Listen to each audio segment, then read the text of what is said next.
एक अशी भरारी आणि अशी उंची गाठलेली आपली सेजल संजय तायडे. नमस्कार. सर्वप्रथम तुम्ही इथं उपस्थित राहिले त्याबद्दल मी तुमचे मनपूर्वक आभार मानते आणि ग्रामपंचायतचे पण मी आभार मानते. त्यांनी मला एवढी मोठी संधी दिली आणि इथून पुढे माझ्या वाटचालीसाठी त्यांनी मला शुभेच्छा दिल्यात. नक्कीच मी त्यांना आश्वासन देते की मी आपल्या देशाचं आणि आपल्या गावाचं नाव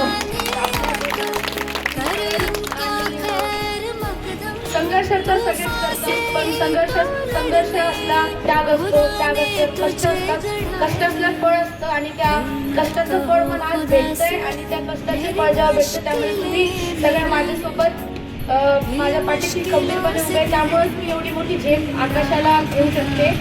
मी एवढंच सांगेन की इथे बोलून माझा सत्कार केला आणि सगळे कोणी मतभेद आणि मनभेद न ठेवणे उपस्थित राहिले त्याबद्दल सर्वप्रथम तुमचे आभार मानते. कारण की आपल्या गावासाठी खूप मोठी गोष्ट आहे. तुम्ही सगळे इथं उभं राहिले, इथं येऊन उपस्थित राहिले, माझा सत्कार केला, 2 टाळ्या माझ्यासाठी वाजवल्या. असंच माझी इच्छा आहे की आपल्या गावातील अजून 2-3 मुली किंवा अजून ज्या येणाऱ्या पिढी आहेत त्यांच्यासाठी हे एक इतिहास घडावा की प्रत्येक मुलींनी आपल्या विचार सीमेपेक्षा पलीकडे विचार केला पाहिजे की आपण काहीतरी करू शकतो. मला एवढंच दाखवायचं आहे की मुली कधीही मागे राहू शकत नाही, मुली काही करू शकतात आणि मुली असा भेद आजकाल राहिला नाहीये.